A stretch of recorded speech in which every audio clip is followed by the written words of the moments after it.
Hi everyone, Mark here from Digital Groove Online and welcome back to this week's video where I thought I would do a little 15-20 minute video around how I would approach my arrangements and where I would get my ideas from. And as you know from the channel, I talk a lot about referencing other people's tracks, and that's what we're going to look at today. So we're going to talk about a few things as to how we set up that track and how we break it down inside Ableton rather than putting these little markers everywhere. Some people find this very useful, but for me it just gets a little bit messy, where you can right click anywhere along the timeline and you can add a locator and you can put little messages along the top of your mix, basically saying intro, outro, tension, release, vocals, whatever it might be, just so that you sort of know where to drop those points in across your physical track for arrangement. I like to do it a little bit differently. I like to keep it simple as well, and what we're going to do here over the next 15 minutes is have a quick look at that, and hopefully that will maybe give you inspiration as to how you arrange your tracks. If you're going to arrange a track, I highly recommend referencing other people's music, because all tracks are different. They have different arrangements and different points in the track where there is tension, energy, release, vocals, and sometimes you have these little smart fills and things that you wouldn't pick up on or normally think of off the top of your head. So listening to other people's music can generate and spark those ideas in your own track as well. And it won't sound exactly the same, and I'll tell you why. That's because you're using completely different sounds. And all this is, the arrangement part, is storytelling, and storytelling then will take your listener on a journey. So the first thing we're going to do is I'm going to bring in a reference track, and I'm going to assume at this point that you have an 8 bar or 16 bar loop of your track already sitting there. It's the most energetic part of your track. It's the fullest part of your track.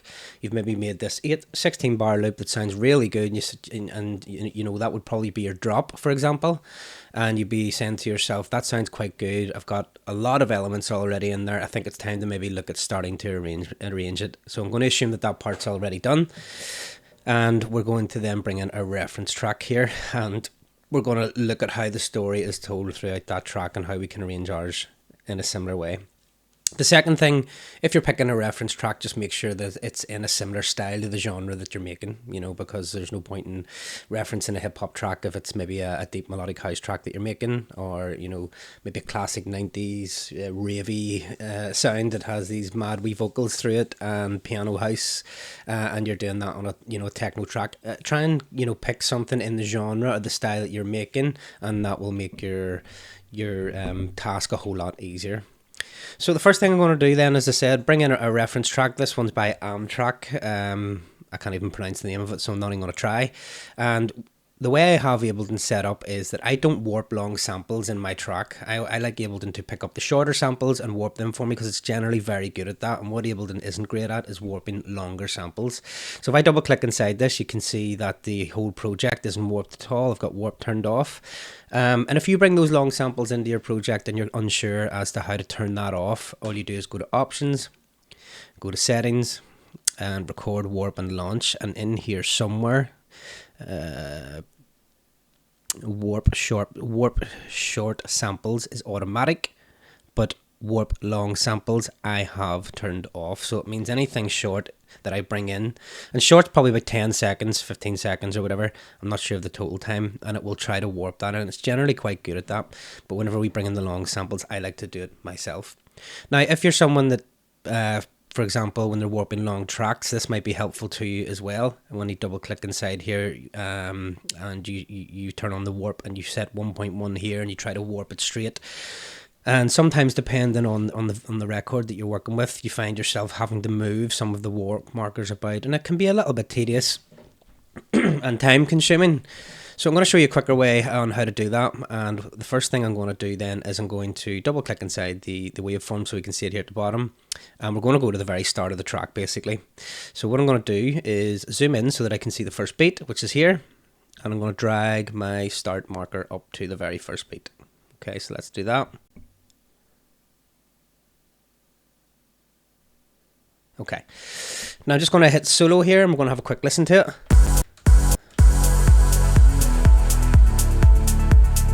So there we go. Perfect. It's right at the very, very start. Okay. I wouldn't be too precious over being bang on the money, but thereabouts is fine. Okay, so now that we've got the very first beat dropping on the very first part of the timeline here, the next thing we want to look at is syncing up the BPM. So what I like to do is look, you can sort of see the kick drums here, the transients of the kick drums there the whole way across, and as you can see, they start sliding off the grid. There's 2.2 and that's hitting slightly before, and the further we go down here, it's moving off the grid quite a bit. So how we fix that? Well, we know roughly it's not 120 BPM, it's a little bit faster than that, so I'm going to start pushing up the BPM here, and what you'll see is you want this whole section here, if I zoom out maybe a little bit more, you want this to start locking into the grid. So you'll see what I mean by that. If I click on this and start pushing the up arrow, you can see it starting to slide. Okay, let's see. That looks like it's locked in at 1, 2, 3. Let me just see. If I zoom out a bit more, maybe after the drop, and bang, there it is on the money. Okay, so that's that's a quick way of syncing the track properly. Sorry, I have a frog in my throat. So you're probably thinking, but my track is let's say 125 beats per minute, or maybe 130 beats per minute. We just don't know. So this is the hard part's done. We double click inside this now and we hit warp, and that will warp it exactly to the actual tempo up here. Now it locks it to the grid basically, and we can set this now to Complex Pro, and now it doesn't matter what we change this to. So if I just start hitting play and moving this up,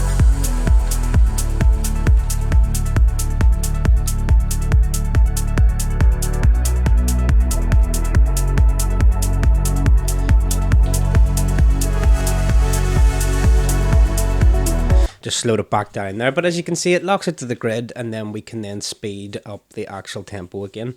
So whenever I'm warping this and my track's maybe at 125, I do this method here, get it synced up to its original tempo, and then pop once I warp that, I pop it back to the tempo of my track so that everything is still in sync. So that's the first thing I like to do, is just get it synced up. And I've picked a shorter track here. It's a bit of a radio edit, so I'm not going into too much detail of everything that I'm doing. It's just a simple way of actually making the arrangement work. So let's have a listen at the start.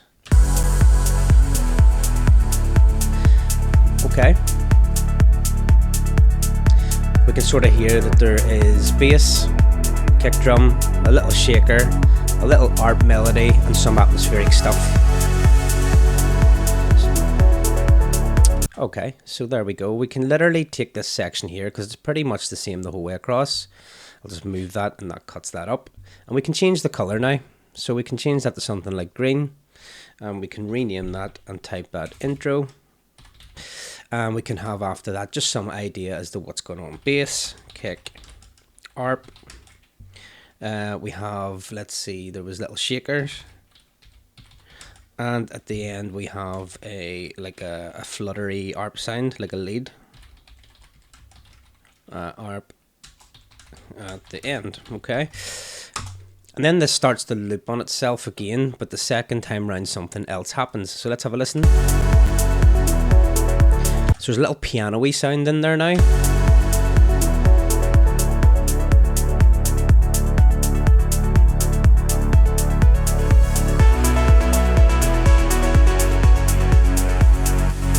Kick drops out here. So after that, we're just going to hit Control and E on this section here, and maybe one here, and we're going to change this. So I'm going to right click on that and pick the next color, and we're going to write sort of same as before, added piano. Okay, so we're just sort of visually giving ourselves a representation as to what's happening in the track above and what's changing. We'll keep that the same color. Sorry, it's this one here, I think. Yep. And then we're going to write in here, kick drops out. So it's still the same section from here to here, but the kick drops out at the end. Okay, and then we'll zoom out, and we're moving to the next section.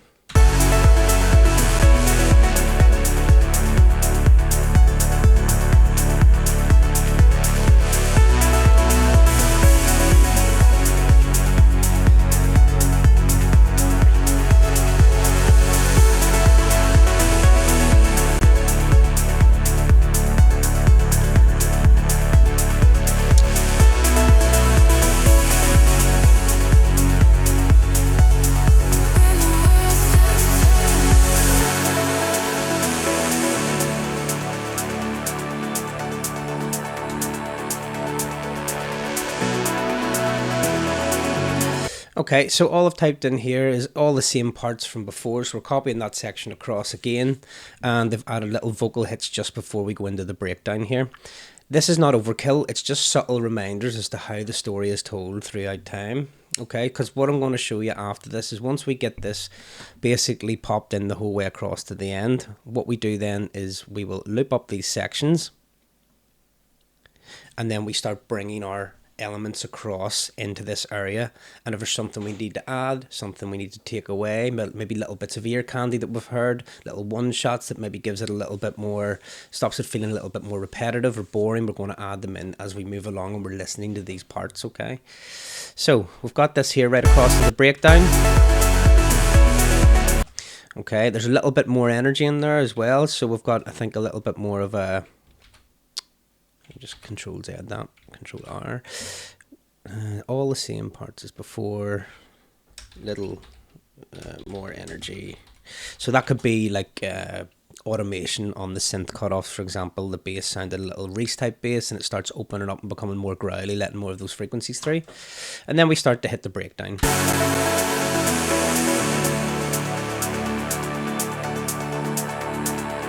By the way, Control E is what I'm using to snip this.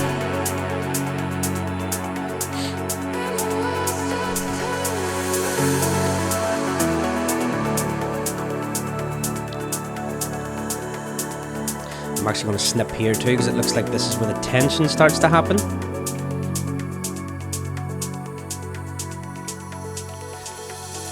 If there's something that I want to write in here, I'm still keeping this section as part of the breakdown, so I'm keeping it the same color, but where I snip it to say things are changing, we can put different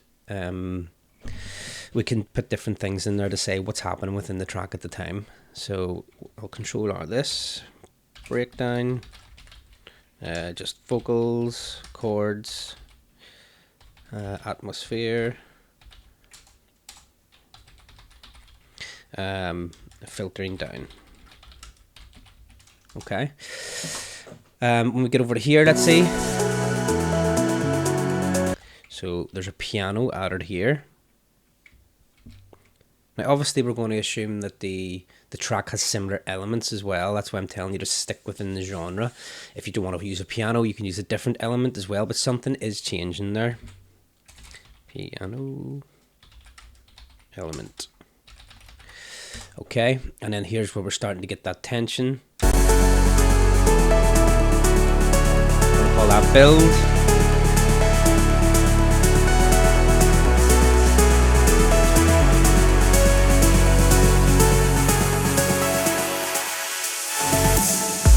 So build with snares and automation, bearing in mind that you've still got some of these elements continuing along the way as well. And this is where your drop then happens. So let's have a listen. Oh.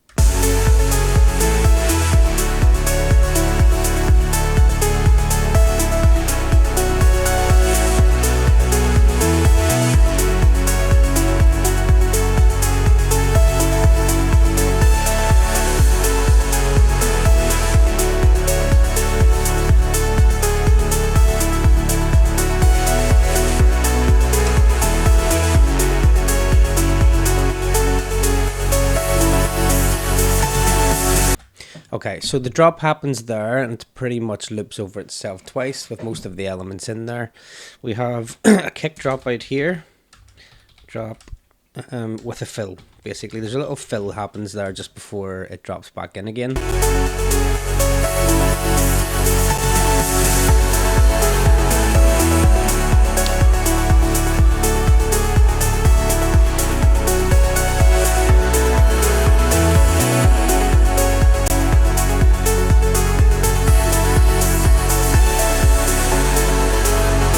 Okay, let's right click and pick a different color for this one.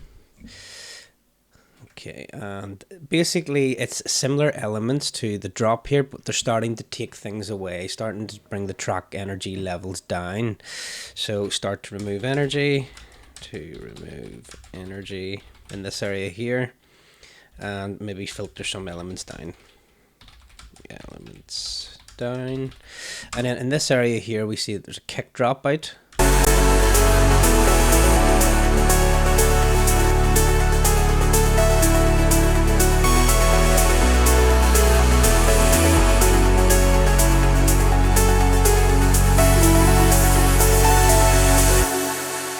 Okay, it's not a DJ friendly version, so we've just got a bit of a radio edit here. It sweeps in at the start, sweeps out at the end, but basically here we're removing the kick drum, and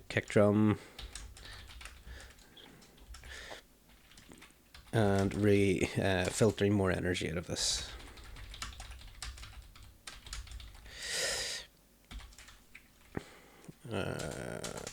For the outro. Okay, now if it was a DJ mix you were doing, you would obviously have a bit of an outro there with bass and maybe hats and stuff coming out, and some sort of pads filtering down towards the end, and maybe one or two vocal shots. Okay, this is a bit more of a radio edit there. So look, that's it in a nutshell. I've basically went across there, having a quick listen. I didn't listen in great detail. Whenever you're listening to it, you will pay more attention to it as to what's happening and what's going on.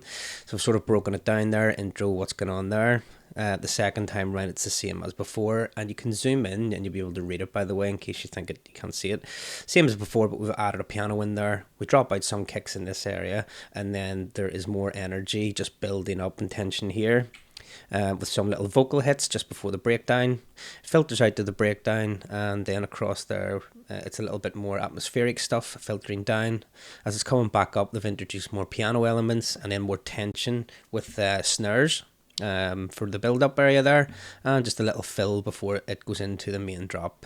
The main drop goes on for 2 sections, but just before the end we're dropping out some kick drums, and we're adding a fill before the outro and starting to remove some of those energies. So in a nutshell, visually I can sort of see what's happening across the track there, which is really, really good. Now that we've got our 8 or 16 bar loop, for example, somewhere in your project, what we're going to do then is we're going to move across here over time. So we'll maybe zoom it into this section here, just loop that section up and have a listen to what we're hearing. So in this section I'm hearing a kick drum, a little shuffle hat, an arpeggiator, a bass that's very filtered. Pay attention to the sounds as well, and whether they're opened or closed or they're plucky, you know. And we've got that little lead sort of creeping up with lots of reverb towards the end. So what elements have I got on my track then? So let's bring the bass over, the little shuffle. Have I got an arpeggiated sound? If I don't, what sort of lead sounds are in there? Could I use in this part? And we start building up the track with a similar sort of energy to this one, particularly if it's in our genre. Once we sort of have this done, have a listen to the effects as well. Are they using reverse cymbals? Are they using crashes? Are they using little sticks with delay on them? There's lots of great sounds. After that, we're moving on to the next session once that's complete, and then we're starting to have a listen in detail with this section as well, and we're just moving along block at a time and just trying to create that similar story that's been told in this track. Now I guarantee you at the very end, if you A and B them, they will have a similar structure, but no one will go, that's the same arrangement. It will only sound the same if you've used the exact same sounds and the exact same chord progressions and stuff. Your chord progressions could be very, very different as well. So that's why listening to other people's music, referencing what's going on in them is fine. No one would really know that you're doing that, and all the professionals would do that as well. It's great for ideas too. As I say, adding little fills there that we may not have done. Where the little vocal hits come in, you know, how the breakdowns filtered down, all these little things, what elements are in it. It's great for learning, and over time you will probably not need to use this as much and just refer to it every now and again. But if you get used to doing this early on, it will definitely up your game with regards to how your actual productions sound once they're finished. So yeah, you would move right across then the whole way until we get to the very end. And just as a last clean sweep, I then go through it, listen to the whole track from start to finish, and think myself, what's missing, what can I add, and how can I make that a little bit different? Because arrangements can be the trickiest part. Anyone I speak to would always say that arranging is the hardest, because brand new producers, generally what they'll do is follow a rule of just building up into a drop and then maybe do 1 or 2 drops and out. And there's no movement within the track. There's no little surprises. There's no ear candy. It's pretty static. And how you pick up all these little intricacies in the dance music and differences in the tracks is only by listening to other people's music. So hopefully this has been a little bit helpful to you. Just on a final note, hopefully you've stayed to the end and enjoyed that, and you'll get some use out of this. I'm opening some limited slots in January at Digital Groove Online. I do one-to-one sessions and one-to-one coaching with people. I do offer other services, but the coaching is very beneficial. And some of my students this year have had, like Solomon play the record labels, Jordan Nocturne, who's a great DJ from Belfast as well.